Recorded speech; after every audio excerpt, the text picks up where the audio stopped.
রাশিয়ার পূর্ব কামচাটকা উপদ্বীপ এলাকায় জোরালো ভূমিকম্প। রিক্টার স্কেলে কম্পনের মাত্রা ছিল 8.8। আর এই ভূমিকম্পের পরেই সুনামি আছড়ে পড়ে রাশিয়ায়। শুধু রাশিয়া নয়, সুনামি জাপান, আমেরিকাতেও, চীন, পেরু, ইকুয়েডরের মতো দেশগুলিতেও সুনামির সতর্কতা জারি করা হয়েছে। তবে ভারতীয় উপমহাদেশে প্রভাব পড়ার আশঙ্কা কম।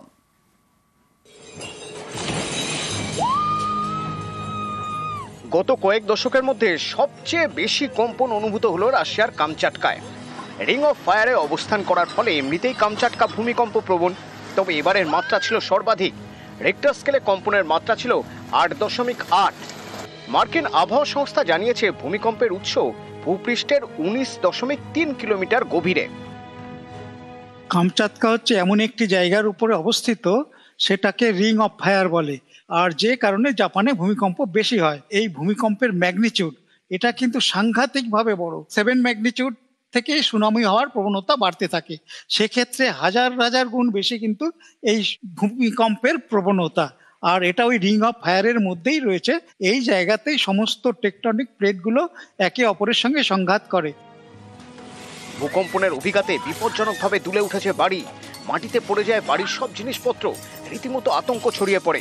যুদ্ধকালীন তৎপরতায় উদ্ধার কাজে নামে প্রশাসন। সুনামির আশঙ্কায় দ্রুত উপকূল অঞ্চল খালি করে দেওয়া হয়। জাপানি ভাষায় সু মানে উপকূল আর নামি মানে ঢেউ। ভূমিকম্পের অভিঘাতে সমুদ্র উপকূলে ঢেউয়ের উচ্চতা বেড়ে যায়। ভূমিকম্পের সঙ্গে সঙ্গে বিভিন্ন দেশে সুনামির সতর্কতা জারি হয়। শক্তিশালী এই ভূমিকম্পের ফলে আছড়ে পড়ে সুনামি। প্রায় 4 মিটার উঁচু ঢেউয়ে বিধ্বস্ত হয়ে যায় কামচাটকার গোটা এলাকা। জাপানের হোক্কাইডো উপকূলবর্তী এলাকাতেও আছড়ে পড়ে সুনামি। হাওয়াইয়ের ওয়াহু দ্বীপে উপকূলবর্তী পার্কিং এলাকায় সুনামির ঢেউ ঢুকে পড়ে। অন্যদিকে আমেরিকার ওয়াশিংটন, ওরেগন এবং ক্যালিফোর্নিয়ার উপকূলে ঢেউ দেখা গিয়েছে। স্বাভাবিকের চেয়ে উত্তাল রয়েছে সমুদ্র। ইতিমধ্যে সমুদ্র উপকূলবর্তী এলাকা থেকে মানুষকে উঁচু জায়গায় সরিয়ে নিয়ে যাওয়া হয়েছে। প্রশান্ত মহাসাগরের এক সাইডে হচ্ছে রাশিয়া বা জাপান, এর অন্য সাইডে মানে পার্ল হারবার পেরিয়ে আমেরিকার আলাস্কা বা ওই সমস্ত জায়গায় পৌঁছতে প্রায় 8,000 কিলোমিটার। আর যেহেতু সুনামি ওয়েভ প্রায় 800 কিলোমিটার বেগে যায়, প্রায় জেট প্লেনের সমান বেগে যায়, মানে জলের মধ্যে দিয়ে, আশঙ্কা প্রবণ এরিয়া হচ্ছে এই জাপান প্রশান্ত মহাসাগরের উল্টো সাইডে আলাস্কা, ইউনাইটেড স্টেটস, ওই কানাডার ওই পোর্শনটা হাওয়াই দ্বীপপুঞ্জ ক্রস করে এই সমস্ত এরিয়াতেই বেশি হবে। কামচাটকা প্রশান্ত মহাসাগরীয় রিং অফ ফায়ারে অবস্থিত, যা ভূতাত্ত্বিকভাবে সক্রিয় অঞ্চল। পৃথিবীর 75% আগ্নেয়গিরি এই রিং অফ ফায়ারে। এই অঞ্চলে হামেশাই বড় ভূমিকম্প এবং অগ্নুৎপাতের ঝুঁকি থাকে। কামচাটকার পশ্চিমে প্রশান্ত মহাসাগরের অপর প্রান্তে রয়েছে আমেরিকার আলাস্কা। ভূগর্ভস্থ প্রশান্ত মহাসাগরীয় প্লেট এবং উত্তর আমেরিকার প্লেটের সংযোগস্থল এই কামচাটকায়। ফলে এই অঞ্চলে ভূমিকম্পের আশঙ্কা বেশি থাকে এবং এই অঞ্চলে ভূমিকম্প হলে তার জেরে সুনামি সতর্কতা জারি হয় আলাস্কা থেকে মেক্সিকো, হাওয়াই, জাপানে। তবে এর ফলে ইউরেশীয় প্লেটে কোনো প্রভাব পড়ার সম্ভাবনা সচরাচর থাকে না। তাই ভারতীয় উপমহাদেশে এর প্রভাব সেভাবে লক্ষ্য করা যায়নি। নিউজ 18 বাংলা।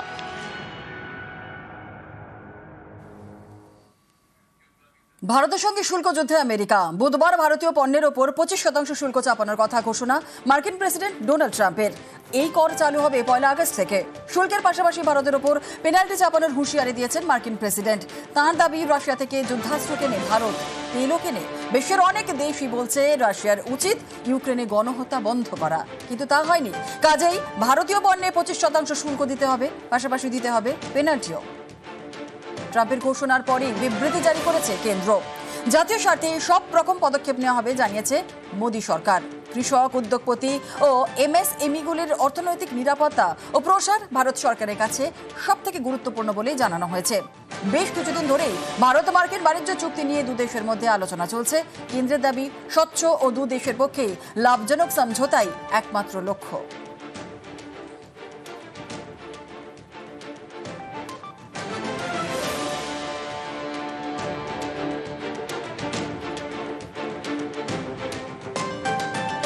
চালু হওয়ার 15 বছরেই একাধিক পিলারে চওড়া ফাটল। বন্ধ নিউ গড়িয়া কবি সুভাষ মেট্রো স্টেশন। গোটা স্টেশন ভাঙার সিদ্ধান্ত নিয়েছে মেট্রো রেল কর্তৃপক্ষ। বছরখানেক ধরেই চলবে এই কাজ, আর এতে চরম ভোগান্তির আশঙ্কা নিত্যযাত্রীদের।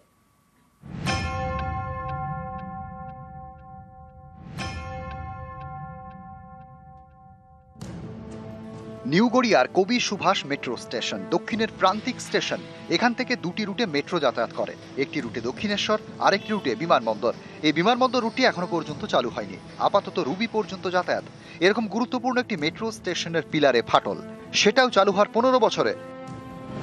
সম্প্রতি কবি সুভাষ মেট্রো স্টেশনের 11, 16, 17 এবং 20 নম্বর পিলারে চওড়া ফাটল ধরা পড়ে।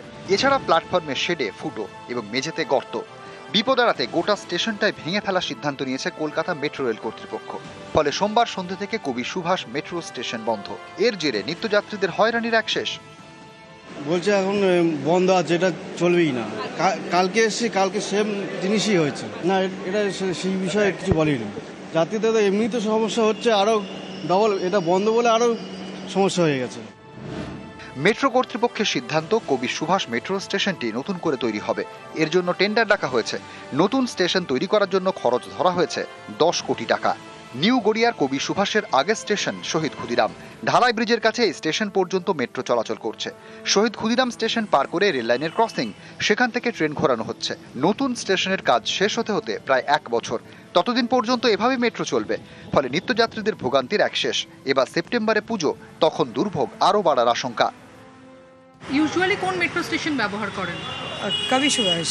এখন ক্ষুদিরামে নামলেন, তাহলে এখন কতটা সমস্যায় পড়তে হচ্ছে? অনেক সমস্যা, কারণ আমার ওখান থেকে সুবিধা হয় গড়িয়া স্টেশন দিয়ে, বাট এখান থেকে আমাকে অনেক স্ট্রাগল করতে হচ্ছে। মানে আমি সেলস অ্যান্ড মার্কেটিংয়ে রয়েছি, আমার খুব প্রবলেম হচ্ছে। মানে আমার ওখান থেকে কাছে হয়, এক্সট্রা খরচা হচ্ছে। এখানে অটো ভাড়া 10-12 টাকা বা 15 টাকা ভাড়া, সেটা 50 টাকা দিয়ে আসতে হচ্ছে। প্রচুর সমস্যা। মানে একটা ডেস্টিনেশন, ওখান থেকে আবার টোটো করে যেতে হবে, এখানে নেমে এখান থেকে গাড়ির সমস্যা, এখান থেকে গিয়ে আবার ওখানে আবার একটা গাড়ি ধরো। এখানে অন্তিম স্টেশন বলে দিল, যেখান থেকে শুরু করেছে ওখানে ইনফরমেশন দেওয়া উচিত, কোনো অ্যানাউন্স নেই, কিছু নেই। যাদের মেট্রোতে যাতায়াত বেশি তাদের তো প্রচুর সমস্যা। 2010 সালের 7ই অক্টোবর কবি সুভাষ মেট্রো স্টেশনের পথ চলা শুরু। মাত্র 15 বছরেই সেই স্টেশন ভেঙে ফেলতে হচ্ছে, কারণ একাধিক পিলারে ফাটল। তবে মেট্রো রেল কর্তৃপক্ষের দাবি, কিছুদিন আগেই তারা সিদ্ধান্ত নিয়েছে কবি সুভাষ মেট্রো স্টেশন সংস্কার করা হবে।